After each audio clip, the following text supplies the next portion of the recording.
दोस्त की शादी में पहली बार। भाग एक। काजल पिंक लाचा में बेहद खूबसूरत लग रही थी। काले घने बाल, तीखे नयन नक्श, होठों पर लिपस्टिक, उभरे हुए हाथों में कंगन का गुच्छा उसकी खूबसूरती में चार चांद लगा रहे थे। विजय तो देखते ही उस पर लट्टू हो गया। विजय अपने दोस्त राजेश के भैया की शादी में आया हुआ था। वह एक खूबसूरत रंग गोरा 24 वर्षीय मजबूत कद काठी का युवक था। इधर काजल भी अपनी सहेली की शादी में आई हुई थी। रिसेप्शन में विजय यह सोच रहा था किसी भी तरह एक बार काजल से बात हो जाए, लेकिन कोई मौके नहीं बन रहे थे। उसने अपने दोस्त से पूछा कि यह लड़की कौन है। उसके दोस्त राजेश ने बताया यह लड़की भाभी की सहेली है, जो उनके शहर में ही उनके घर से कुछ दूरी पर रहती है। विजय बार बार काजल को ही देख रहा था। काजल ने भी ये नोटिस किया कि विजय उसे ही देख रहा है। काजल ने ये बात अपनी सहेली को बताई कि यह लड़का कौन है, तो वह भी अपने होने वाले पति से धीरे से पूछ लेती है, यह लड़का कौन है। तो उनके होने वाले हस्बैंड कहते हैं कि ये तो हमारे छोटे भाई का दोस्त विजय है। विजय एक नेवी ऑफिसर था और छुट्टियों में अपने घर आया हुआ था। विजय बहुत देर से काजल को देख रहा था। अब काजल से बर्दाश्त नहीं हुआ तो वह दो सहेलियों को साथ लेकर विजय के पास आई। उसने सीधे शब्दों में विजय से पूछा कि मैं नोटिस कर रही हूँ कि आप मुझे बहुत देर से घूर के देखे जा रहे हो, कोई परेशानी है क्या। थोड़ी देर के लिए विजय सहम गया, फिर संभलते हुए उसने कहा, मैं राजेश का दोस्त हूँ और एक नेवी ऑफिसर हूँ, लेकिन इस पूरे पार्टी में और कोई नज़र ही नहीं आ रहा है, किसी को देख भी नहीं पा रहा हूँ।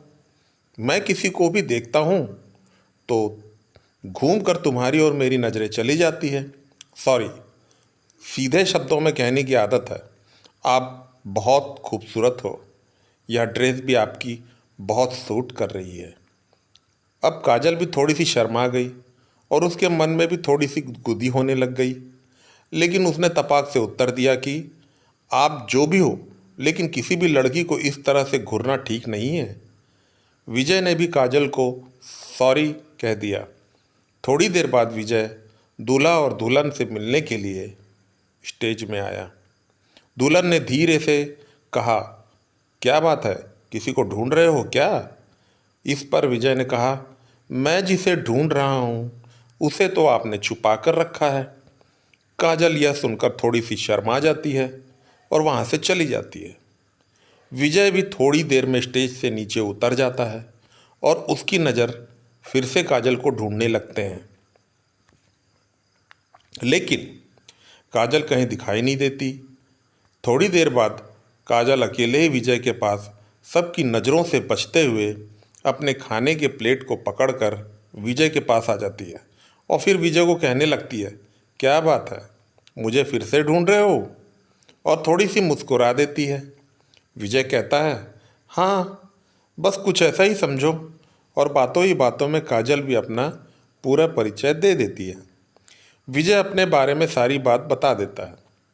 काजल 22 वर्षीय छरहरे बदन की एक खूबसूरत लड़की थी। अब पार्टी खत्म होने लगती है तो विजय को तो वहाँ से जाना ही था।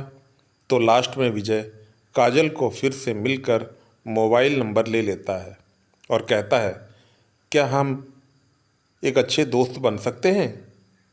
काजल ने भी हाँ में जवाब दे दिया और इस प्रकार विजय उस पार्टी से चला जाता है और फिर दोनों का फ़ोन में बात करने का सिलसिला चालू हो जाता है। कुछ दिनों के बाद विजय कहता है कि मैं तुमसे अकेले में मिलना चाहता हूँ।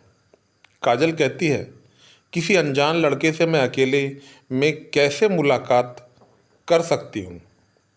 विजय कहता है, घबराओ नहीं, नेवी ऑफिसर हूँ, शिष्टाचार से व्यवहार मुझे अच्छी तरह से आता है। खैर, विजय की बताई हुई जगह पर काजल मिलने आ जाती है, लेकिन विजय को देखते ही काजल का दिल तो जोरों से धड़कने लगता है। थोड़ी देर के लिए विजय और काजल कुछ बात भी नहीं कर पाते। अंत में विजय ही कहता है, काजल, शायद पहली नज़र में ही मुझे तुमसे प्यार हो गया और मुझे ऐसा लगता है कि मेरे जीवन में तुमसे अच्छा जीवन साथी कोई और नहीं हो पाएगा। काजल यह सुनकर अचानक घबरा जाती है और विजय से कहती है, मुझे आप भी उसी टाइम में पसंद आ गए थे। विजय भी काजल का हाथ झट से पकड़कर उसे आई लव यू कह देता है। काजल भी उसके प्रपोज को एक्सेप्ट कर लेती है और आई लव यू टू कह देती है। कुछ दिनों तक दोनों का आपस में घूमना फिरना, मूवी देखना और एक दूसरे से बातें करना, यह सब चलते रहता है। दोनों एक दूसरे को दिलो जान से चाहने लगते हैं। विजय की छुट्टियां खत्म हो जाती है और वह वापस अपनी ड्यूटी ज्वाइन करने चला जाता है। इधर काजल पुणे में रहती थी और उधर विजय की ड्यूटी चेन्नई में रहती है। हालांकि दोनों की बातचीत फ़ोन के माध्यम से होते रहती थी। To be continued.